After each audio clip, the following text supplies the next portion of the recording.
Oh no! Back with another stack. Back with another stack, my friends. What do we got here? What are we gonna do? We're gonna do things a little bit different today.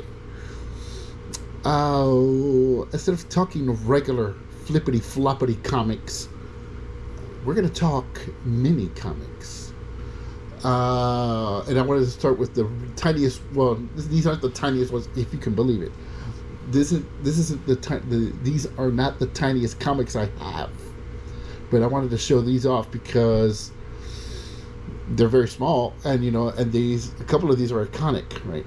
So when Spider-Man 3 came out on Blu-ray and DVD, Walmart had all kinds of things that came with them.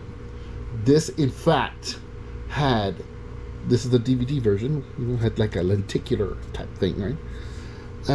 But also had 3 little tiny comics inside, and I never opened it. Okay, it had 3 little comics, and it had a magnifying glass. So it had that one, which I don't know, not really much care for. Of course, I care for that one and that one. Amazing Spider-Man number 252 and Web of Spider-Man number 1. But look at how tiny they are. Look at here's my hand. Look how tiny they are. Never opened them. I wish instead of this one they would have had Amazing Spider-Man number 300. But I understand why they added this one, because of the Sandman. But they could have gone for the original ones, right?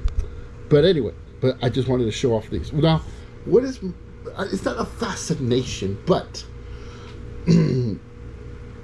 I wanted to say that it all started, and I want to say it all started with these.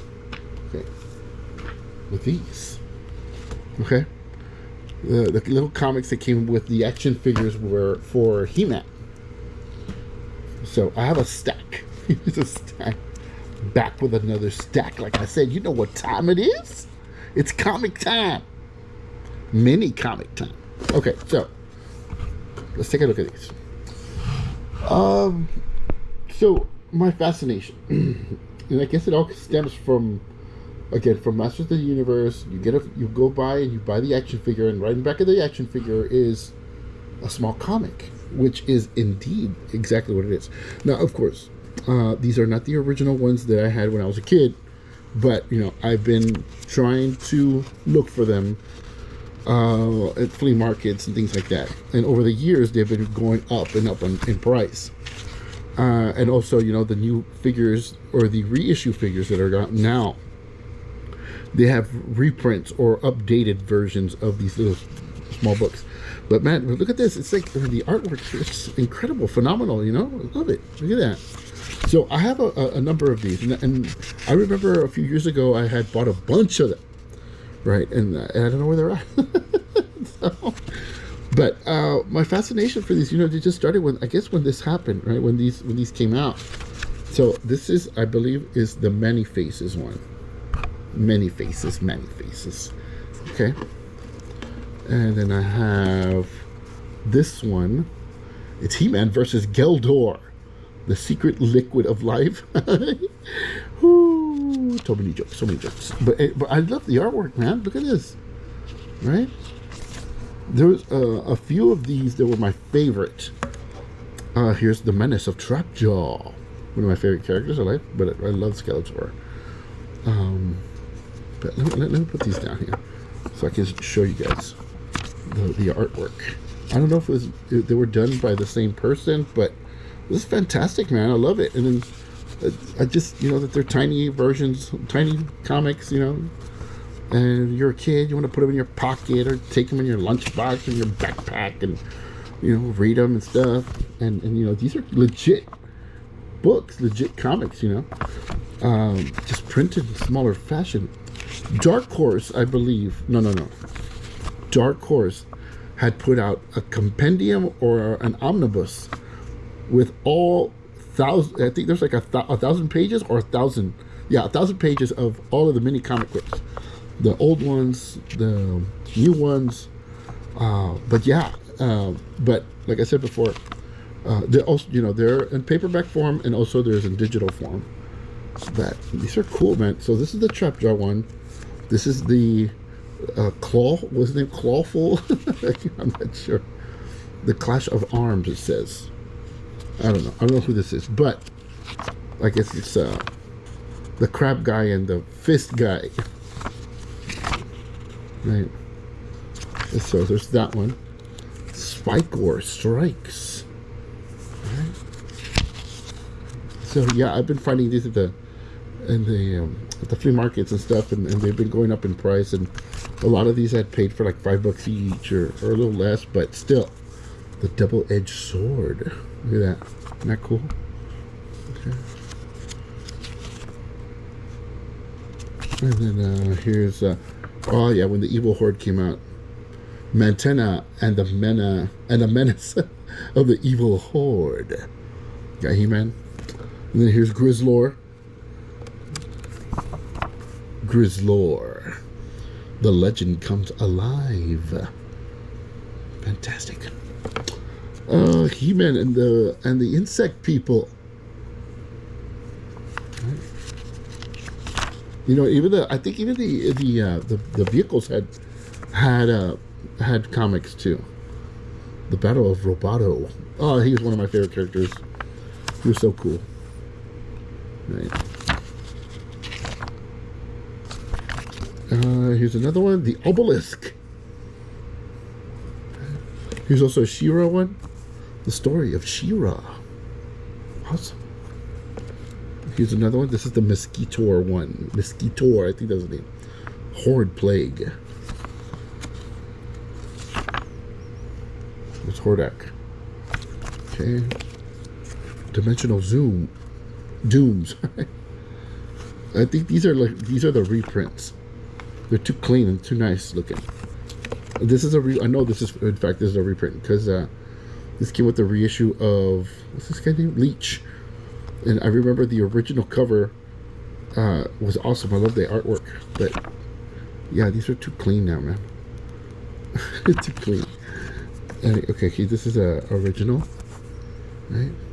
He-Man versus Skeletor in the Temple of Darkness. Right? The Skeletor already has the sorceress. Right? Cool, right? Good, great artwork. This is probably my favorite one. This is my favorite one because I love the stories where, you know, you have your factions, the good guys, the bad guys, whatever. And then all of a sudden another faction comes out from out of nowhere, right? Either it was something that was ancient or something that was hidden or something that was like lost in space and came back. But such is the case as the Snake Men, you know.